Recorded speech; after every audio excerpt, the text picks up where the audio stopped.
IAS institute నిర్వహిస్తున్న all India scholarship exam pass అవ్వండి 2 years ఫీజులో 50% మాత్రమే పే చేయండి. ఎవ్వరికి ఎప్పుడూ భయపడినటువంటి ఆర్జీవి గారు ఈ రోజు భయపడినట్టే కదా. ఎలా పోలీస్ స్టేషన్ కి వెళ్ళకూడదు అంటే పోలీస్ స్టేషన్ మెట్లెక్కారంటే అక్కడ ఏదో ఆయనకి అవమానం జరిగిందని ఫీల్ అయిపోతారని కదా. ఈ రోజు ఇప్పుడు ఆయన వర్చువల్ గా నేను అటెండ్ అవుతానని చెప్తున్నారు.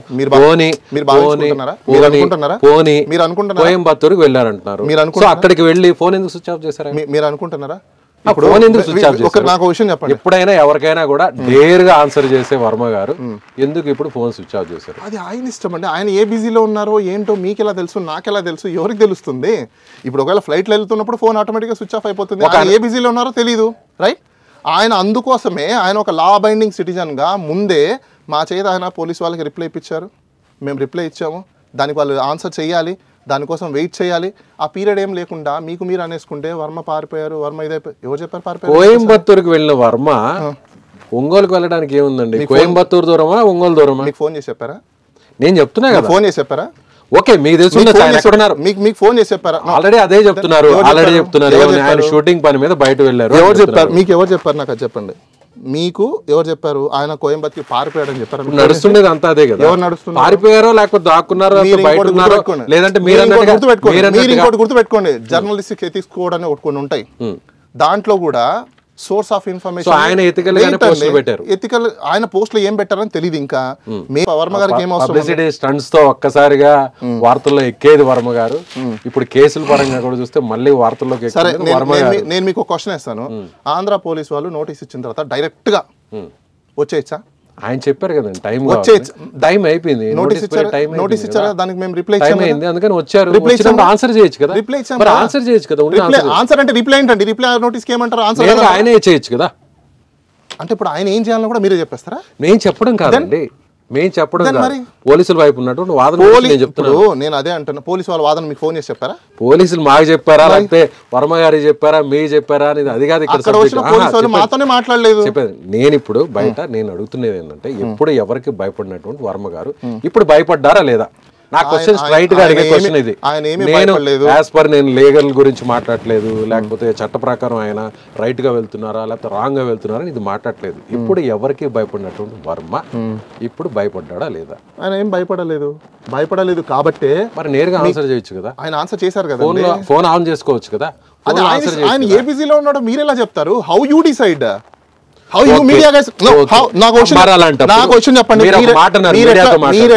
కేసులు కాదు, 3 సంవత్సరాల లోపల జైలు శిక్ష పడే కేసులు.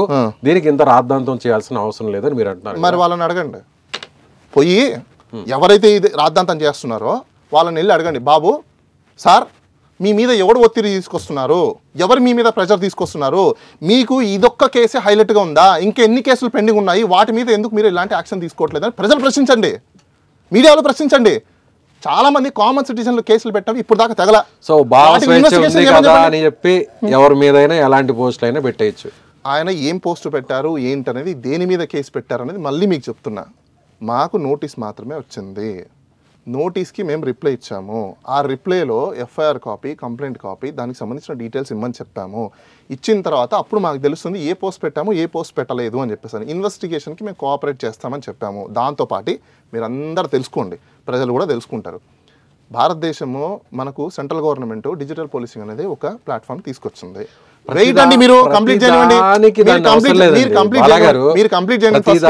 వర్చువల్ గానే అటెండ్ అవ్వాలి అంటే ఓకే, మీరు అన్నది కరెక్ట్, ఆ రైట్ మీకు ఉంది, లాలో ఆ సిస్టమ్ మీకు వెసులుబాటు కల్పించింది, కాదనట్లేదు. అందుకే భయపడ్డారు కదా పోలీస్ స్టేషన్కి వెళ్ళడానికి, ఏపీకి వెళ్ళడానికి భయపడ్డారు కదా. ఇంతకుముందు ఇదే వర్మ గారు పుసుక్కుమంటే ఏపీలో ఉండేవారు, ప్రతి జిల్లాకు వెళ్ళేవారు, ప్రతి దగ్గర వెళ్ళేవారు, అక్కడ కూడా మీడియాతో మాట్లాడేవారు, ఏదో విధంగా కాంట్రవర్సీ అవ్వడం కోసం ఆయన రకరకాల స్టేట్మెంట్స్ ఇచ్చేవారు. ఇక సోషల్ మీడియా అంటారా, ప్రత్యేకంగా చెప్పాల్సిన మీరందరూ ఒకటి గమనించుకోవాల్సింది అంటే, ఈ రోజు వర్మ గారి వల్ల ప్రజలందరికీ ఒకటి తెలిసింది, పోలీసింగ్ ఒకటి ఉంది. సో ఇంత బాగా ప్రజలందరికీ ఏం తెలిసిందంటే, డిజిటల్ పోలీసింగ్ ఇష్టానుసారం మనం పోస్టులు పెట్టామంటే అవతల వ్యక్తులు ఎంతటి వాళ్ళైనా సరే మన ఇష్టానుసారం మనకు నచ్చినట్టుగా ఇంకో వ్యక్తిని మనం అభిమానిస్తే వారిని డ్యామేజ్ చేసేటట్టు, వాళ్ళ క్యారెక్టర్ని అసాసినేట్ చేసేటట్టు మన పోస్టులు పెడితే పోలీసులు వస్తారు, కేసులు వస్తాయి, టైం అంతా మీది కాదు అనేది ఈ రోజు ప్రూవ్ అయిందంట. మీ దగ్గర పోస్టులు ఉన్నాయని, ఏ పోస్ట్ మీద కేసు పెట్టారనేసి పోలీసుల దగ్గర ఉన్నాయి. అదే మేము కూడా అదే కదా అంటున్నాం, ఏ పోస్ట్ అనేది మాకు తెలియదు. ఆ పోస్ట్ ఏంటనేది తెలిస్తే అసలు తెలియనప్పుడు అటెండ్ అయ్యి తెలుసుకోవచ్చు కదా. మేము అందుకోసమే కదా అడిగింది, రిప్లై నోటీస్ ఇచ్చింది. రిప్లై నోటీస్ మీరు మీ మీడియా వాళ్ళకందరికీ నేను కోరేది కూడా అదే, మీరు మాట్లాడే భాషణ ఏదైతే ఉందో, సంభాషణ ఏదైతే మాట్లాడే భాష డెఫినెట్లీ మరి మేము మాట్లాడే మీరు ఇప్పుడు మీ నోట్ నుంచి ఇప్పుడు మీరు చేస్తున్నారంటే మీ యొక్క ఐడియాలజీ, మీ సైకలాజికల్ గా అలాంటి క్వశ్చన్స్ మీ మైండ్ వర్మ గారు జనరల్ గా చూస్తే కాదు, అంటే వర్మ గారు ఎవరికి పులులు సింహాలకు కూడా భయపడినటువంటి వ్యక్తి వర్మ గారు అనేది మార్కెట్ లో అనుకుంటారు కదా. అలాంటి వర్మ ఒక చిన్న కేసు వల్ల ఈ రోజు భయపడిపోయారు అనేది అందరూ నడుస్తున్నటువంటి ఒక అభిప్రాయం. ఆయన క్లియర్ గా నేను దాని గురించి అంటున్నాను, ఇది నా వ్యక్తిగతమైనటువంటి అభిప్రాయం కాదు. ఎందుకు కాదు నా వ్యక్తిగతమైన అభిప్రాయం కాదు. ఎలా కాదు మరి? ఏ విధంగా మీకు ఇలాంటి క్వశ్చన్స్ వచ్చాయి? సైకలాజికల్ గా మీరు ఒక చోట ఇన్స్పైర్ అయ్యి లేకపోతే ఒక చోట దొరుకుతున్న ఇన్ఫర్మేషన్ ని తీసుకొని ఇలాంటి క్వశ్చన్స్ చేయాలని మీరు ప్రీ డిఫైన్డ్ ఏం లేదండి. ప్రీ డిఫైన్డ్ కాకుండా నేను వర్మ గారి గురించి ఫాలో అవుతున్నటువంటి వ్యక్తి, as a media person, as a journalist గా, ఒక సామాన్య వ్యక్తిగా వర్మ గారి గురించి చిన్నప్పటి నుంచి కూడా ఆయన సినిమాలో ఒక పెద్ద డైరెక్టర్ గా తెలిసిన వ్యక్తిగా, ఇప్పుడు వర్మ గారు కాంట్రవర్సీకి కేర్ ఆఫ్ అడ్రస్ గా ఉన్నటువంటి తెలిసిన వ్యక్తిగా, సో నేను అలా అడుగుతున్నాను, తప్పలేదు కదా. సో మీ క్వశ్చన్ అంటే వర్మ గారికి నచ్చినట్లే అడగాల, లేదంటే వర్మ గారు అడ్వకేట్ కాబట్టి మీరు సో ఆయనకి తగ్గట్టుగా ఆయనకి పాజిటివ్ గా అయ్యే విధంగా మీరు అడిగిన క్వశ్చన్స్ కి మీరు ఆన్సర్ ఎక్కడ చెప్పనిస్తున్నారు? చెప్పారు కదా, మీరు అడిగిన క్వశ్చన్ కి ఏదైతే ఉందో దానికి నేను క్లియర్ గా ఆన్సర్ ఏమని చెప్పా, మేము రిప్లై నోటీస్ ఇచ్చామని చెప్పారు. మీరేమంటున్నారు, ఎందుకు రిప్లై నోటీస్ అని మీరు క్వశ్చన్ చేస్తున్నారు. అంటే మీరు ఎట్లా డిసైడ్ చేస్తారు నేను అంటున్నా. నేను యాజ్ పర్ లీగల్ మీరు చేసే దాంట్లో నేను ఎక్కడ మాట్లాడలేదు. ఓకే, వర్మ గారు ఎవరికి భయపడినటువంటి వర్మ ఈ రోజు భయపడ్డారా, వెనకడుగు వేసి లేదు క్వశ్చన్ ఆన్సర్ లేదు, భయపడలేదు. మీరు ఆయనతో మాట్లాడుంటారు కదా ఈ రోజు, ఆయన ఏం భయపడలేదు. ఒక నోటీస్ వచ్చింది, దానికి ఆన్సర్ ఇవ్వాలని చెప్పారు, మేము ఆన్సర్ ఇచ్చాము. ఆయన ఏం భయపడలేదు. ఆయన ఎందుకు భయపడతారు? మరి క్వాష్ పిటిషన్ హైకోర్టులో, మరి క్వాష్ పిటిషన్ వేయకుండా కామ్గా కూర్చుంటారా? తప్పు చేయలేదన్నప్పుడు నేరుగా ఆన్సర్ చేయొచ్చు కదా పోలీసుల దగ్గరికి వెళ్ళి. మేము అదే కదా చేసింది. ఇప్పుడు పోలీసు వాళ్ళకి ఆన్సరే కదా ఇచ్చాము రిప్లై నోటీస్లో. రిప్లై నోటీస్లో మేము క్లియర్ కట్గా ఏం వేసాం, ప్రజలకు కూడా కళ్ళు కనిపించే విధంగా, కనువిప్పు అయ్యే విధంగా డిజిటల్ పోలీసింగ్ ఒకటి ఉంది, వర్చువల్ ఇన్వెస్టిగేషన్ కూడా చేయొచ్చు, వర్చువల్ ప్రెజెన్స్ కూడా కోరచ్చు అని చెప్పేసి ఇప్పుడు ప్రజలకి కొత్తగా తెలిసింది. ఎలా తెలిసింది? ఫస్ట్ టైం టైం కావాలన్నారు, ఎలా తెలిసింది? మరి వాళ్ళు నోటీస్ ఇచ్చినప్పుడు మేము ఆన్సర్ చేయొద్దా? ఇప్పుడు మీరే అంటారు నోటీస్కి కూడా బేఖరాజ్ చేశారు, నోటీసు కూడా పట్టించుకోలేదని రేపు మీరే అంటారు. కాబట్టి నోటీస్ వచ్చింది కాబట్టి ఫస్ట్ మేము ఆన్సర్ చేసాం. ఎందుకు? లా బైండింగ్ సిటిజన్స్ కాబట్టి వర్మ గారు లాని రెస్పెక్ట్ ఇస్తారు కాబట్టి, పోలీసు వాళ్ళకి రెస్పెక్ట్ ఇస్తారు కాబట్టి, జ్యుడిషియరీకి రెస్పెక్ట్ ఇస్తారు కాబట్టి, లా అండ్ ఆర్డర్కి రెస్పెక్ట్ ఇస్తారు కాబట్టి, గవర్నమెంట్కి రెస్పెక్ట్ ఇస్తారు కాబట్టి ఆయన నోటీస్ రాగానే ఆయన బాధ్యతగా ఆయన రిప్లై ఇచ్చారు. రిప్లై ఎందుకు ఇచ్చారు? నాకు టైం కావాలి ఫస్ట్ అని చెప్పేసి అని రిప్లై అడిగారు. ఆ టైంలో మళ్ళీ ఇంకో నోటీస్ పంపించిన తర్వాత ఆయన మొత్తం చూసుకున్నాక అసలు ఏం జరిగింది, ఏం జరుగుతుందని ఆయన మొత్తం లీగల్ ఒపీనియన్స్ తీసుకున్న తర్వాత నెక్స్ట్ నోటీస్ వచ్చింది, నోటీస్కి ఆన్సర్ ఇచ్చాము. మాకు 2 weeks టైం కావాలి. బహిరంగంగా ఏమన్నా వర్మ గారు అపాలజీ ఏమన్నా చెప్పే పరిస్థితి ఏమన్నా? Why he want to say apology? కొంతమంది సినీ ప్రముఖులు కూడా Why he want to say apology? ఇదే విధంగా గతంలో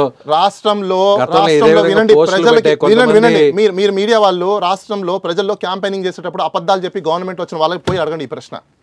నేను రాజకీయాల గురించి ఇక్కడ రాజకీయాల గురించి, ఏ పార్టీ గురించో లేకపోతే ఏ ప్రభుత్వం గురించో నేను అదే అంటున్నానండి. కామన్ మ్యాన్ పెట్టి ఏ విధంగా కొంతమంది సినిమా ఇండస్ట్రీ చెప్పండి, ఇటీవల వాళ్ళ మీద కూడా కేసులు ఫైల్ అయితే మేము ఇక రాజకీయాల గురించి ఎక్కడా కూడా మాట్లాడము, ఏ పార్టీ గురించి వత్తాసు పలకడము లేకపోతే ఏ పార్టీని వ్యతిరేకించడం పోసాని కృష్ణమురళి గారు బహిరంగంగా ప్రెస్ మీట్ పెట్టి ఆయన అనౌన్స్మెంట్ ఇచ్చారు. సో జీవితంలో ఇంకా రాజకీయాల వైపు వెళ్ళను, రాజకీయాల జోలికి వెళ్ళను. అట్లా వర్మ గారు కూడా ఏమన్నా అలాంటి స్టేట్మెంట్ ఏమన్నా వచ్చే అవకాశం ఉందంట? పోసాని గారికి వర్మ గారికి మీరు అసలు క్యాలిక్యులేట్ చేయాల్సిన అవసరం లేదు, స్కేలింగ్ అసలు చేయాల్సిన అవసరం లేదు. ఎందుకంటే అలాగే శ్రీరెడ్డి గారు కూడా ఆమె కూడా ఒక క్షమించండి తప్పైపోయిందంటూ కూడా ఆమె కూడా ఒక వీడియో రిలీజ్ వర్మ గారు వీళ్ళలాగా ఎలా పడితే అలా ఎప్పుడు మాట్లాడలేదు. ఆయన ఓన్లీ మార్పింగ్ చేసి ఫోటోలు పోస్ట్ చేశారు. నేను అదే అంటున్నా, ఆయన మార్ఫింగ్ చేసి పెట్టాడని చెప్పేసి అని మీరు ఎక్కడుంది నేను చూపించండి అని చెప్తున్నా. మాకు తెలియదు, మేము అదే అడుగుతున్నాము. వాళ్ళని కూడా మేము అదే అడిగాము. మా రిప్లై నోటీస్లో కూడా మేము అదే పంపించాము. సార్ ఎక్కడ ఉందో పెట్టండి, చూపించండి అనేది మేము కూడా అడిగింది అదే. ఆ లింక్ ఎక్కడ, హైఫర్ లింక్ ఎక్కడ, ఎక్కడి నుంచి అప్లోడ్ అయింది, ఎవరు అప్లోడ్ చేశారు, ఏ ఐపీ అడ్రస్ నుంచి జరిగారు, ఏ కంట్రీ ఐపీ నుంచి హైదరాబాద్ ఆయన సోషల్ మీడియా అంతా కూడా హ్యాండ్లింగ్ అంతా కూడా హైదరాబాద్ అడ్రస్ నుంచే జరుగుతుంది. వాళ్ళు హైదరాబాద్ కి వచ్చారు. మేము అదే చెప్తున్నాం మీకు, మాకు ఆ ఇన్ఫర్మేషన్ చెప్పండి అని మేము కూడా అడుగుతున్నాము. మాకు తెలిసి అయితే పెట్టలేదు. ఏం పెట్టారు ఏంటనేది ప్రొవైడ్ చేయండి, కంప్లైంట్ కాపీ ఏంటని అడుగుతున్నాము. వాళ్ళు ప్రొవైడ్ చేసిన తర్వాత దాన్ని ఏ విధంగా చేయాలి చూడాలని మేము చూసుకుంటాము. ఇప్పుడు దాకా ఏది లేకుండా ఆయన పెట్టేశారు చేసేసారు, ఎవరికి తెలుసు? ఆయన పేరుతో ఎవరైనా ఫేక్ ఐడి క్రియేట్ చేసి పెట్టున్నారేమో, హూ నోస్. మనం ఆంధ్రప్రదేశ్లో మనం చూసాము, ఒక పిఏకి సంబంధించిన వాళ్ళకి ఆయన ఆల్రెడీ కంప్లైంట్ ఇస్తే అదే కేసులో ఆయన ఫేక్ పోస్టులు పెట్టారని చెప్పేసి ఆయన తీసుకెళ్ళి లోపలేశారంట. వాళ్ళు ఆల్రెడీ కేసు పెట్టున్నారు, నా ఐడిని ఎవరో ఇట్లాంటి ఫేక్ ఐడి క్రియేట్ చేసి నా పేరు మీద ఇట్లా పోస్టులు పెట్టారని చెప్పేసి అని. ఏం జరుగుతుంది అసలుకి? ఇప్పుడు మీ పేరు మీద ఎవరో క్రియేట్ చేసి పెట్టేస్తారండి. సో అది వర్మ గారు పెట్టలేదు అంటారు. దట్స్ వాట్ మేము అందుకోసమే కదా లీగల్గా మేము కూడా ఫైట్ చేస్తున్నాము. లీగల్గా ఫైట్ చేసేది దేనికి? అసలు మాకు సంబంధం లేని, మాకు తెలియని అంశాలని మీరు నోటీస్ పంపించారు కాబట్టి ఒక లీగల్గా మేము దాన్ని ఆన్సర్ చేస్తున్నాము. ఒక లా బైండింగ్ సిటిజన్గా మేము రెస్పాన్స్ అయ్యాము. మేము ఇన్వెస్టిగేషన్కి కోఆపరేట్ చేస్తామని మేమే చెప్తున్నాము. ఇంక ఇక్కడ ఇన్వెస్టిగేషన్కి కోఆపరేట్ చేయమనో లేదా పారిపోయారనో అసలు పోలీసు వాళ్ళు రావాల్సిన నెసెసిటీ ఏమో. ఇన్వెస్టిగేషన్ కి మీరు ఇప్పుడు నాకు అంటే నేనేమంటున్నా, ఇప్పుడు నాకు ఒక విషయం చెప్పండి విజయ్ గారు. ఇప్పుడు భారతదేశంలో కొన్ని ఫెసిలిటీస్ లాస్లో ఉన్న వాటిని వాడుకోవద్దా వాడుకోకూడదా చెప్పండి నాకు. ఓకే, ఇప్పుడు దాన్ని వాడుకోవాలి. ఒక వ్యక్తి మీరు నోటీస్ పంపించారు, బాగుంది. ఇప్పుడు అందుకోసమే కదా కొత్త చట్టాలు వచ్చాయి. ఒక వ్యక్తి హైదరాబాద్ లో ఉన్న వ్యక్తి ఆంధ్రప్రదేశ్కి వెళ్ళాలంటే ఎంత డబ్బులు ఖర్చు అవుతాయి? ఎంత డబ్బులు ఖర్చు అవుతాయి? ఆంధ్రప్రదేశ్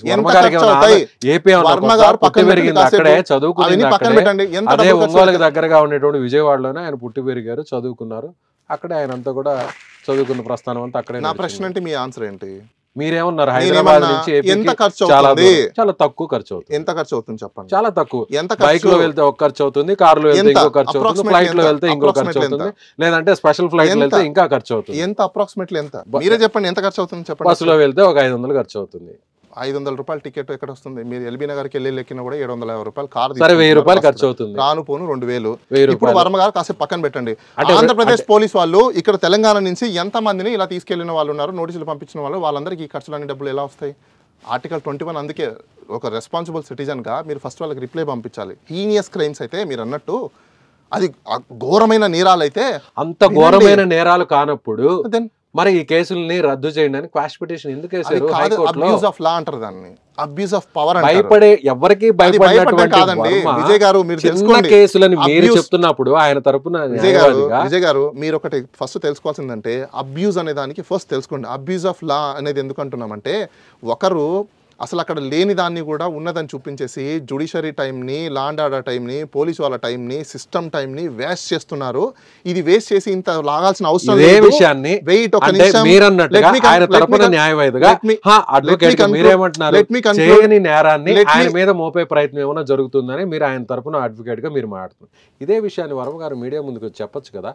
ప్రతి అంశాన్ని సోషల్ మీడియా వేదికగా మాట్లాడే వర్మ గారు, లేదా మీడియా ముందుకు వచ్చి మాట్లాడే వర్మ గారు, నేను అసలు ఇలాంటి పోస్టులను పెట్టనే లేదు, నాకు సంబంధం లేదని చెప్పొచ్చు కదా. మరి ఎందుకు వర్మ గారు ఇన్ని రోజుల నుంచి ఆ విషయంలో గమ్ముగా ఉన్నారు? ఈ క్వశ్చన్ మీద లేకపోతే ఎవరు చెప్పింది? మీరు అందరు ప్రజలు అడుగుతున్నటువంటి క్వశ్చన్. మరి ఈ ప్రజలు వాళ్ళ హక్కుల గురించి సీఎం ని లేకపోతే నేను వాటి జోలికి వెళ్ళట్లేదండి. నేను వర్మ గారికి సంబంధించినటువంటి ఆయన ధైర్య సాహసాల గురించి నేను మాట్లాడుతున్నాను. ఇదే ప్రజల్లో మీరు ఎవరికి ఎలాంటి కథాంశాలతో, ఎలాంటి సన్నివేశాలతో అయినా, ఎలాంటి వివాదాస్పదమైన చిత్రాలు తీసే వర్మ, ఎలాంటి సన్నివేశాలైనా పెట్టే వర్మ, ఎలాంటి డైలాగ్స్ అయినా పెట్టే వర్మ, ఎలాంటి సినిమా పేర్లనైనా పెట్టే వర్మ, సినిమా టైటిల్ని పెట్టే వర్మ, క్యారెక్టర్ రోల్స్ పెట్టే వర్మ, ఇప్పుడు ఎందుకు వెనకడుగు వేశారు? అయిపోయిందా మీ క్వశ్చన్? అయిపోయిందా? నేను ఆన్సర్ చేయొచ్చా? చెప్పండి. నేను ఆన్సర్ చేయొచ్చా? మీరేమన్నా చెప్పారా? క్వశ్చన్స్ మీరేమన్నా ఆయన అడిగారా? నేను ఆన్సర్ చేయొచ్చా సార్? మీరేమన్నా నేను ఆన్సర్ చేయొచ్చా? చెప్పండి. నేను ఆన్సర్ చెప్పాలి, మధ్యలో మీరు డిస్టర్బ్ చేయకూడదు. చెప్పండి. ఓకేనా? ఇప్పుడు మీరు ఏం క్వశ్చన్ అడిగారు, నేను ఏం క్వశ్చన్ అడిగాను మీకు ఈ క్వశ్చన్ ఎవరు వచ్చాను పబ్లిక్ లోంచి వచ్చాయని చెప్పారు, అవునా? పబ్లిక్ కి వర్మకి సంబంధించిన ఇష్యూ అంత ఇంపార్టెంటా, వాళ్ళ జీవితాలు అంత ఇంపార్టెంటా? వాళ్ళ వెయిట్ అండి, పబ్లిక్ కి వాళ్ళ జీవితాలకి సంబంధించిన వాటిలో ఎందుకు ప్రశ్నించట్లేదు ప్రజలు గవర్నమెంట్ ని? అంటే ఓన్లీ వర్మ గారికి సంబంధించిన అంశాలు మాత్రం పబ్లిక్ దగ్గర ఇలాంటి క్వశ్చన్స్ ఉన్నాయా?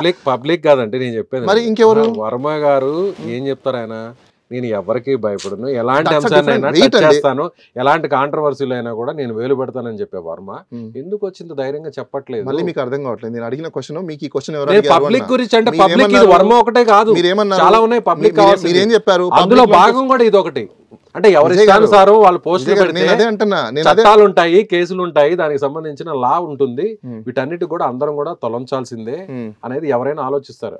మీరైనా, నేనైనా, వర్మ గారైనా, లేకపోతే ఇంకొక XYZ అయినా, ABCD అయినా అంతే కదా. తప్పు చేస్తుంటే ఎవరైనా కూడా దానికి తగ్గ శిక్ష అనుభవించాల్సింది కదా. తప్పు చేశారా లేదా అనేది మీరు చెప్తున్నారు. నేను తప్పు చేయలేదనే విషయాన్ని వర్మ గారు ఎందుకు చెప్పట్లేదు మీడియా ముందుకు వచ్చి? నేను మీకు మళ్ళీ అదే చెప్తున్నానండి. ఇప్పుడు ఒక లీగల్ రిప్రజెంటేటివ్ వచ్చి బయట చెప్పిన తర్వాత, పోలీస్ వాళ్ళకి లీగల్గా ఆన్సర్ ఇచ్చిన తర్వాత, ఆయన ప్రీ షెడ్యూల్స్ ఎన్నో ఉంటాయి, ఆయనే చెప్పాలనేది చెప్పేసి ఎవరు డిమాండ్ చేస్తున్నారు అంటున్నాను, మీరా లేకపోతే పబ్లికా?